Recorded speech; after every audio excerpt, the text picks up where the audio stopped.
നമ്മുടെ ആദില നൂറെ അനുമോള് തമ്മിൽ ഈ ഒരു ഇഷ്യൂവിനെക്കുറിച്ച് അനീഷേട്ടൻ്റെ ഒരു കാര്യത്തെക്കുറിച്ച് സംസാരിച്ചുകൊണ്ടിരിക്കുകയാണ്. അപ്പോൾ അനുമോള് പറയുന്ന പല കാര്യങ്ങളും ചെയ്തിട്ടുള്ള പല കാര്യങ്ങളും നമ്മുടെ അനീഷേട്ടന് മനസ്സിൽ സ്നേഹമുണ്ടാക്കാൻ പ്രേരിപ്പിച്ച കുറേ കാര്യങ്ങളായിരുന്നു.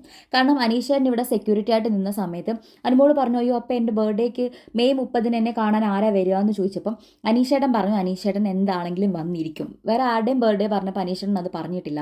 വരുമെന്ന് പറഞ്ഞു, റോസാപ്പൂ കൊടുക്കുന്നെന്ന് വരെ പറഞ്ഞിരുന്നു. അതേപോലെ അനുമോള് പറഞ്ഞിട്ടുണ്ടായിരുന്നു അനീഷേട്ടന് വേറെ എന്തറിയില്ലെങ്കിലും പ്രേമിക്കാൻ അറിയാം എന്നൊക്കെ പറഞ്ഞിട്ടുണ്ട്. അപ്പം ആദില പറയാണ്, വേറെ ആരും ഇങ്ങനെയൊന്നും പറഞ്ഞിട്ടുണ്ടാവില്ലടി, നീ മാത്രമായിരിക്കും അനീഷേട്ടനെ കുറിച്ച് ഇങ്ങനെയൊക്കെ പറഞ്ഞത്. അപ്പോൾ ഒബ്വിയസ്ലി അനീഷേട്ടന് നിന്നോട് അങ്ങനത്തെ ഒരു സ്നേഹം തോന്നിക്കാണും.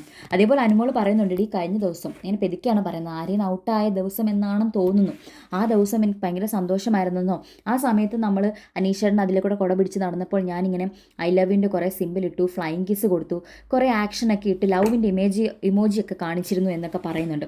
അതേപോലെ തന്നെ എപ്പോഴോ ചായ കൊടുക്കാൻ വേണ്ടി കൊണ്ടുചെന്ന സമയത്ത് ഇങ്ങനെ പെണ്ണ് കാണലിൻ്റെ ചടങ്ങ് പോലെ അനുമോള് ചായയുമായിട്ട് ചെന്ന് ഇങ്ങനെ നിലത്ത് കളം വരയ്ക്കുന്ന രീതിയിൽ വധുവിനെ പോലെയൊക്കെ ചെയ്തു. അതേപോലെ നമുക്ക് കൃഷി ചെയ്യണം എന്നുള്ള രീതിയിലൊക്കെ അനുമോള് പറഞ്ഞു.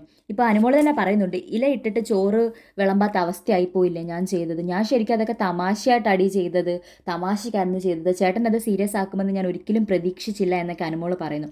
എന്തായാലും അനുമോള് കാണിച്ചത് മേ ബി തമാശയായിട്ടായിരിക്കും. കാരണം സ്റ്റാർ മാജിക്കിൽ അനുമോൾ ഇങ്ങനത്തെ പ്രവർത്തികൾ കാര്യങ്ങളൊക്കെ ചെയ്യാറുണ്ട്. ഇങ്ങനെ ചുമ്മാ ഒരു ലവ് ട്രാക്ക് പോലെ ഇങ്ങനെ ഒരു ഫേക്കായിട്ട് കാണിക്കാറുണ്ട്. പക്ഷേ അതിനർത്ഥം റിയൽ സ്നേഹം എന്നല്ല. പക്ഷെ അനുമോൾ അതിവിടെ കാണിക്കാൻ ഉദ്ദേശിച്ചപ്പോൾ അനീഷേട്ടൻ്റെ മനസ്സ് ഇളകി എന്നുള്ളതാണ് സത്യം. എന്തായാലും അനീഷേട്ടൻ അത് തുറന്ന് പറഞ്ഞാലേ, അല്ലെങ്കിൽ ലാലേട്ടൻ്റെ മുൻപിൽ അത് കൺഫസ് ചെയ്താൽ മാത്രമേ നമുക്കത് കറക്റ്റ് കാര്യം മനസ്സിലാവത്തുള്ളൂ. എന്തായാലും അനുമോളുടെ പല പ്രവൃത്തികളും ആക്ഷനും സംസാര രീതികളുമൊക്കെ അനീഷേട്ടനെ കുറച്ചൊന്ന് ചാഞ്ചാടാൻ വേണ്ടി പ്രേരിപ്പിച്ചു എന്നുള്ളത് സത്യമാണ്. അനുമോൾ അത് തമാശയായിട്ട് എടുത്തു എന്നുള്ളത് ആ ഒരു കാര്യം അനുമോൾ പറഞ്ഞിട്ടില്ല. അത് മാത്രമല്ല, ഷാനവാസിക്കൊക്കെ കളിയാക്കുന്ന സമയത്തും ഇവർ ഒരുമിച്ചിരുന്നത് എൻജോയ് ചെയ്യുന്നതായിട്ടാണ് കാണിച്ചത്. അപ്പോൾ ഇതാരുടെ ഭാഗത്താണ് തെറ്റ് ശരിയെന്ന് നമുക്കിതിനകത്ത് പറയാൻ പറ്റത്തില്ല.